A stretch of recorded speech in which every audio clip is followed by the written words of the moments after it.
Straight to the point. Ug karon ania ang inyong anchorman. Ang imposumus aliquid adversus veritatem sed pro veritate.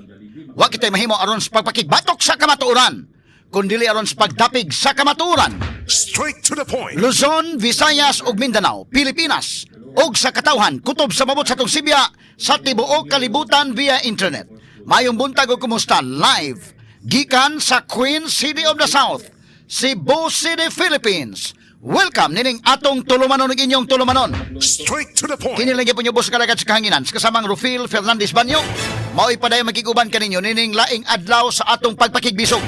Adlaw karon mahigala nga Martes o gapit sa 23 na. Buwan mahigala sa Hunyo tuig 2026. Straight to the Sa point. gihapon natagad pagtagad ang mga issues nga may labot ng lungsod.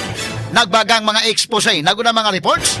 Dinhi lamang gihapon manghigala sa atong pagbanuban nining atong tulumanon ug inyong tulumanon. Straight to the point. Nagunas to may iskutanan karon nga buntaga mahigala. Maayong balita alang sa mga motorista. Ari sa ta mahigala sa good news, no? Maayong balita kini sa mga motorista gumikan kay ipatuman ang big time oil price rollback karong mga orasa. Straight to the point. Ingad to labas Middle East murag tandugunon gihapon mga kaigalaan ang panagsabot-sabot sa malungtaron nga kahapsay og kalinaw mga sukit di paminaw. Straight to the Atong point. iampo mahigala nga malamdagan o babugnaw mga ulo ining atong mga leader sa tibuok kalibutan. Dumikan mga higala kay magkaguliyang sa dito porbida. Maapektaran ta mahigala mga way labot. Unya labaw sa tanan mahigala ang mga pobre nga mga nasod maoy mag-agungoy gyud sa kapait mga sukit di paminaw. Di ta maigo sa tipaka sa bala pero maigo ta mahigala sa presyo sa gasolina. Straight to the point. So dunay rollback karon mga sukit di paminaw, medyo okay sad. Ang rollback mahigala ang gasolina gikan sa 3 pesos sa og 90 centavos ngadto na sa 5 pesos og 90 centavos. Ang diesel gikan sa 9 pesos sa 4 centavos ngadto na sa 11 pesos og 4 centavos. Og ang kerosene sa 9 pesos og 82 centavos ngadto na sa 11 pesos og 82 centavos. Straight to the Atong point. pagtagad do butaga sa atong pabanuban mahigala nining atong tulumanon ug inyong tulumanon. Straight to the point. Samtang sa pikas bahin bagyong Francisco nahimo ng usa ka super typhoon. Straight to the Apan point. nagpabilin kining layo sa kayutaan. May gani may gala kay napabilin ning layo sa kayutaan. Mupakusog lang kini sa habagat hinungdan nga magpaabot o mapaabot ang mga pagwanuan dinhi sa nasod. Straight to the Bisan point. tuod may gala og habagat mupakusog sa uwan-uwan pero angay tang magbabinantayon kay magwan-uwan mahigala porbida. Mubaha sad mga sukid di paminaw. Unya og mubaha mahinumdom na sad ta sa flood control scandal. Mangita pag yung mahigalag asang ebidensya ang baha day, ha? Kana day mga flood control projects nga wa magkadimao. Unsa man na day na ebidensya? Unya hinay-hinayon nimo mahigala og trace. Ngano man na kinsa may kontraktor? Kanang kontraktor kinsa may congressman, kinsa may na-involved nga senador. Asa man pa dong ang kwarta? Og imong subayon all the way to Malacañang. Unya maingon mahigala nga wa may ebidensya. Hangtod karon ang House Committee on Blue Ribbon Indication. No, Blue Ribbon Committee wa pay schedule hangtod don. Permiro mahigala hala. Perting gubuta makigalaan kay manghilog sila nga sila legitimate. Mangwilyo god mga higala sa Erwin Tulfo. Lagi talay kato katawa kuilyuhan niya. Si Alan Peter Cayetano kumupahigayon mahigala sa Senate Blue Ribbon Committee kay siya mo'y legitimate. Kadto panahon na mahigala questionable pa. Kay 12 ra kabuto ila nakuha. Karon atong ang kunon mahigala legitimate na gid sila. Kay nakakuha na mag-isla 13 na mag-isla naghuman na mabira mahigala sa Cheese Escudero o si Win Gatchalian. Unyahain namang investigasyon sa Blue Ribbon Committee sa flood control scandal. Asa naman? Straight to the point. Nganong bisag schedule mahigala wa man. Straight to the point. Asa naman sa si Amina Pangandaman di gyud mapatawag. Sila si Taygib Ulaybar, sila si Adrian Bersamin, sila si Jojo Cadiz wa gyud, mingaw gyud. Straight to the point. Mingaw Pastirana. Sa mga tao mahigala nakasabot o di pwede mga higala nga imong tuyok-tuyokon ang katawhan nga di makasabot ining tanan. Straight to Kaya the tanig point. pagtagad do butaga sa tuman-uban usab nining atong tulumanon ug inyong tulumanon. Straight to the point. Samtang sa pikas bahin ang atong tutukan sa mahigala dugang nga mga balitaron andito sa Tacloban City. Gumikan kay tulo ka mga bata ang namatay samtang 13 ang nangaangol gumikan sa shooting incident Sud mismo sa San Jose National High School dito sa Tacloban City. Straight to the point. Sabay nakaon ning duha ka mga bata mahigala.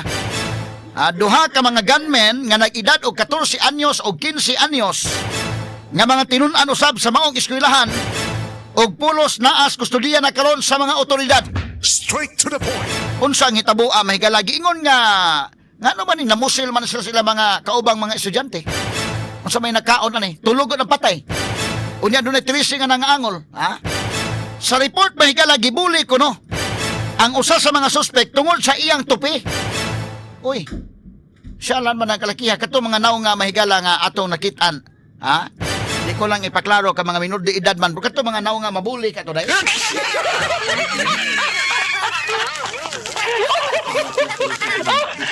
Kato mga naong nga mahigala medyo lisod katuhan nga mabuli to. Ha? Pero matod pa, gibuli ko no mahigala gumikan sa tupi. Usa sa armas gigamit ang service firearm sa usa ka babaeng pulis Straight to the nga point. giingong iyaan sa suspect. Straight to the Nga point. mang naabot maning maong pusil nga government issued firearm property mahigala sa PNP naabot man sa bata mahigalang 14 anyos. Straight to the point. Tagantad pagtagad lubutagas sa banuban usab dining atong tulumanon ug inyong tulumanon. Straight to the point. Samtang ang usa ka armas rehistrado sab sa usa ka security agency nga nagbase dinhi sa Sugbo. Straight to the point. Tagantad pagtagad mga higalas tuban-uban usab dining atong tulumanon ug inyong tulumanon.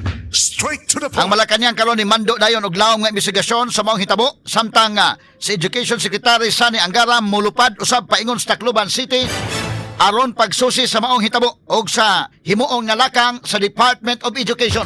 Straight to the point. Tanig pagtagad lubutagas tuban-uban usab dining atong tulumanon ug inyong tulumanon. Straight to the Sa laing point. bahin, gisuspenso nga mayor sa Minglanilla Rajiv Inad og laing 12 ka mga kauban gipasakaan og kasong graft didto sa ombudsman. Straight to the point. Tungod ni sa giingong pagbabag sa usa ka quarry rehabilitation na bisan og duna na kini environmental clearance. Straight to the point. Yan na mahigalay kaso sa mga kagilan nga gipaabot na dayon ngadto sa ombudsman. Pero atong hatag gigayon sa mahigala si Mayor Rajiv Inad nga maka-explicar sa iyang habig mahigala para mabati sab nato ang iyang eksplikasyon ang iyang side aning maong panghitabo. Kay gisuspenso kuno sa ombudsman. Ngano unsa man hitabo So ato willing tang maminaw sad ni Mayor Rajiv Inad. Pero sa atong pagkontak ti milabay mga issue day murag na pagkontak no. Ato pangitay pamaagi mga higala nga makontak nato o maka-explain po siya sa iyang habig mahigala. Dinis to uban usab dining atong tulumanon ug inyong tulumanon. Straight to the point. Samtang sa kauluhan mga sukit ti paminaw, Director des DepEd Region 8 karon si Dr. Salustiano Jimenez. Ato ning direktor sa una mahigala to aron sa Tacloban de mahigala. Ato ning tagapagtagad sa uban usab dining atong tulumanon ug inyong tulumanon. Straight to the point. Samtang sa kauluhan pre-trial conference sa impeachment ni Vice Presidente Sara Duterte magpadayon hangtod karong adlaw. Kini tungod sa kadaghan sa mga dokumentong markahanan. Straight to the point. Limang ka upat doon ka articles of impeachment. Ang ikaduha matod pa ang article of impeachment na human-human na. Ang first mahigalang article of impeachment labotos confidential funds matod pa 4,000 mga kagalaan ka dokumento ang ilang markahanan.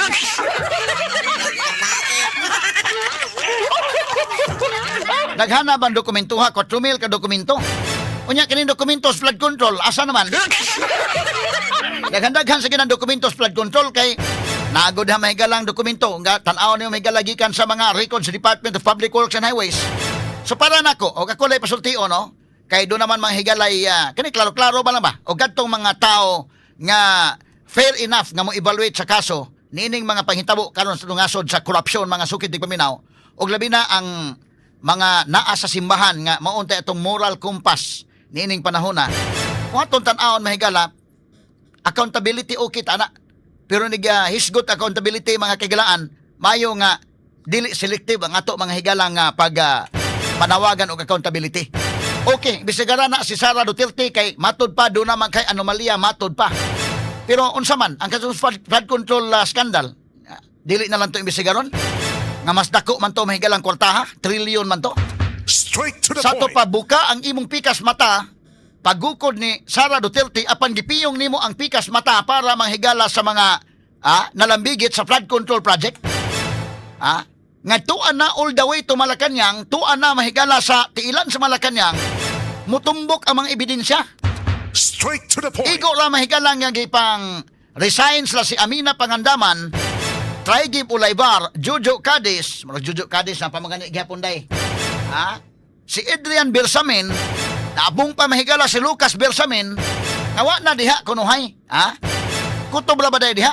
Straight to the point. Kata ni pagtagad no butagas naman uban usab dining atong tulumanon inyong tulumanon. Straight to Ang the atong point. panawagan kung accountability man gani, atong bukon ang atong mga mata bisag kinsa pay maigo. Maigo si Sara Duterte, okay. Maigo si Marcos, okay. Kalisod man kayo nga buka imong mata para mahigalang Sara Duterte apan piyong ang imong mata para ni Bongbong Marcos o sa mga na-involved nga mga congressmen. Kaya gital ni katawa mga sugitig paminaw ha. Inanang puntuha makagalaan ang mga tao makadetect man. Makanotice ang mga tao medyo lahi ning kalakiha. So tagad pagtagad lumutaga sa atong baban-uban usab dining atong tulumanon ug inyong tulumanon. Straight to the Kini point. guban pang mga isgutanan niyo mabati exclusive over DYHP RMN Cebu 612 sa dial sa inyong mga radyo sa 93.9 IFM. Shoot mo! Andam na ba mo? Alas 6